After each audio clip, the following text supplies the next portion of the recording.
I got into an accident.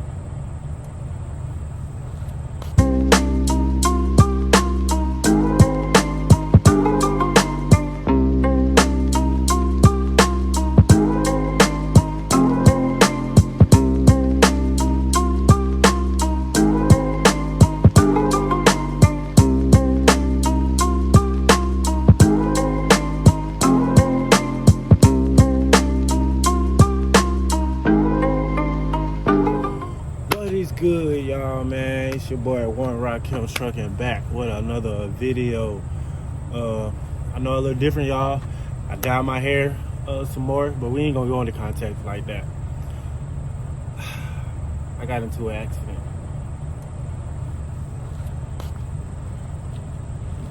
But it wasn't my fault, man. Y'all know how I do, man. I'm a safe driver, man. I've been having my CDLs about a year and a half now. Haven't been in no crazy accident. But this accident was pretty darn wild. Me and my bro Dex, as y'all know, matter of fact, go subscribe to his channel. He's posting again. Big ups to him.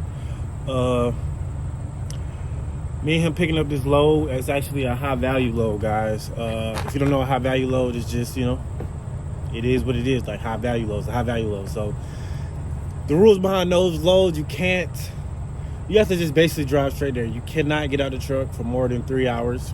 Stop the truck for more than 3 hours, and one person has to be in the truck at a time.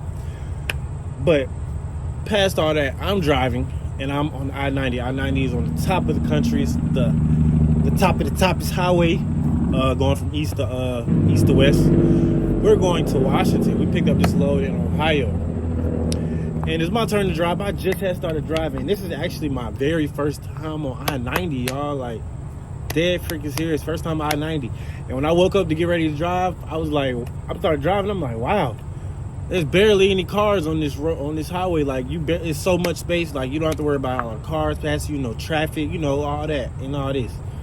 So I'm like, okay, wow. It's like I jinxed it, man. Like, literally jinxed myself. It was crazy.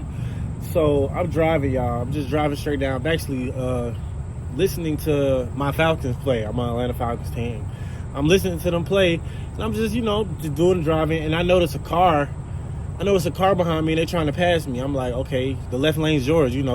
Prime trucks only go 65, so I'm like, oh, just go ahead and pass me. I'm not tripping. I'm going 65, just cruising with the cruise control on. So I look back and I'm like, okay, they probably about to pass me. Casual check to the mirrors, if you're a truck driver, you know the vibes. So time going by, like 2 seconds go by. I didn't get to see it. I'm gonna get into more detail about it because it was a witness. So luckily it was a witness, because they attack truck drivers quickly for things like this, man. So all of a sudden I look in my mirror again, the car is in the middle of my trailer. Like, how like cars be trying to go under a trailer, the fake news. I haven't seen it personally, but you see it on movies like Fast and Furious. So I'm driving, and the car is hit the middle of my trailer. We have like a skirt there, a barrier. I don't know if it's prevent that or what, but it's a barrier right there, and they dented that in. They ran right into that, you guys. Like, and that's all I seen. Like, I looked up to my mirror, I see that, I'm like, oh, I'm surprised. I'm like, whoa, that's a car. You know what I'm saying? Like, I'm like shocked. So I'm starting to I didn't want to hit my brakes too hard, and they hit my back trailer axles. That's dangerous too. Luckily, that did not happen. So I continue driving, and as I look again, they're gone. Like, the car is just disappeared. And I start looking some more. I see them in the middle of the highway. Like the grass part. Like, and it's like a ditch, so it's like goes down, and then that's the eastbound side, and that's the westbound side. I was on the westbound side. So as soon as I see them going, I see a car go down the ditch in the middle and hit a ramp. They made themselves a ramp, and they go over the eastbound side and into another ditch through some cables, y'all. Luckily everybody was fine.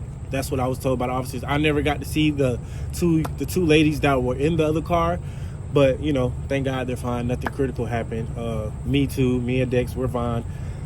But it was mind blowing, y'all. I was praying that they were okay, because their car was through, from what I was told again. Because y'all know it takes a minute for a truck to slow down, so I didn't get to slow down probably for another 500 feet. And I thank the Lord for this. The truck behind me seen it all. He seen more detail than I had, so I had to get the details from him, really, of what really happened. So I stop on the side, and I get out. I'm calling, 911. That's the first thing you should do. I call 911, and they get there, and they didn't come to me until after they made sure the other two people were fine, because I was perfectly fine. As y'all gonna see in the pictures, y'all see what happened, what's the most damage, and I'm gonna show y'all the aftermath too, because we still actually have that trailer. We still had that trailer because it was still perfectly fine. Nothing was damaged like inside the trailer where it can't operate at all. It was cleared by DOT, cleared by my roadside assistance, and cleared by me, what me and Dex had seen. And I'm gonna show y'all again right here. Like, I'm gonna show y'all what it looks like right now. As you can tell, I'm gonna show y'all the side that has the skirt, and I'm gonna show y'all the side that doesn't have the skirt, because we had to get that skirt removed because it kept winding out to the street like it was loose. So they had to come off, and the blinker light on that side too. I'm gonna show you guys that as well. But everybody was perfectly fine, man. This is like my first accident. I wasn't at fault.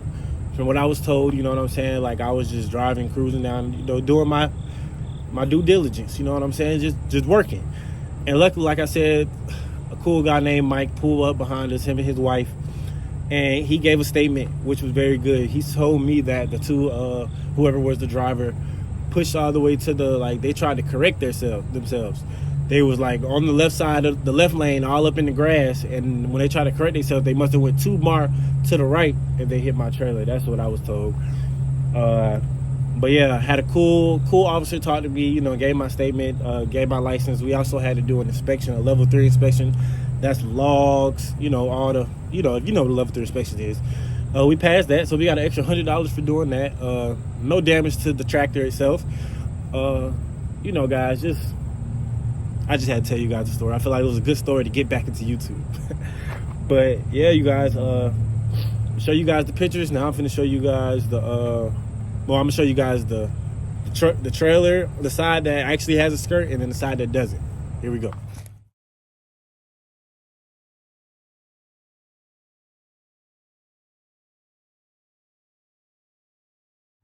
So when I say side skirt, you guys, this is what I mean. This thing right here. The other side does not have it. As this truck has it right here, this trailer has it as well. But this is the side that actually has it. Now we're gonna go around to the other side. Boop, boop, boop, boop, boop. And we had to get it removed. As you guys can tell. You can still see the hooks and stuff to it. So yeah, as you guys see that happening, you can tell they hit right here. This is where they hit. You can still see that car. It was a maroon looking Hyundai. Red, something. I really can't remember, guys. It happened so fast. You still see a lot of damage due to it. But this light had to get replaced as well. But yeah, you guys, it was crazy. So crazy. But, thankfully everybody is fine. That's the most important thing. But yeah, man, after that, we made it to the destination just fine. And we delivered it. And delivered it with no issues, no messed up product, especially that it was a high value load. So everything was good. As you can tell right now, we just made our second. After that, we did another pickup in Washington and came all the way to Pennsylvania. So within 5 days, that happened. Yeah, because it was on the weekend and today is payday. But yeah, that's what happened 4 or 5 days ago. And we still have the same trailer, and we're about to go actually pick up our next load. We just dropped off our previous load in Pennsylvania. About to pick up our next load, 37 miles from here. And then we're going to Memphis, Tennessee. And it's a quick load. So yeah, you guys, I just want to talk about that incident, man. As you know, this is as long as I've been on the road teams driving, you guys, and it's becoming worth it. You know what I'm saying? I've noticed you really got to stay on this road to see the money you want to see. And I learned that, especially solo. I kind of been through that because I honestly was just going home more often, because solo, I don't know, I was still feeling, I was new, and I was still feeling like I needed to, get used to it. Get used to not being home But now, like, I'm so used to it. It's like, my thoughts on it is like, enjoy this while you don't have kids and a wife. Like, because I know when I'm ready to have kids and a wife, I'm going to want to be home a lot more. You know what I'm saying? And hopefully, like, I'll be an owner op, because that's the plan, to where I got my own schedule. I can pick my loads to go somewhere and come right back home to Georgia, you know, stuff like that. And I feel like that's right for me. And then, you know, also I could take my kids with me. Like, you know what I'm saying? If I have a kid, bring them in the truck with me. You know what I'm saying? So that's how I look at that as well. But yeah, guys, I'm going to keep you guys updated. So you guys tune in, stay tuned in, and y'all tell me how y'all feel about this. Especially just for new drivers. Me and Dex are still new drivers, you guys. So you see what I'm saying? So enjoy the video, guys. Like, comment, subscribe, and let me know what other you guys want to see. Just vlogs, just day talk, certain subjects. Let me know something, man. Catch y'all later.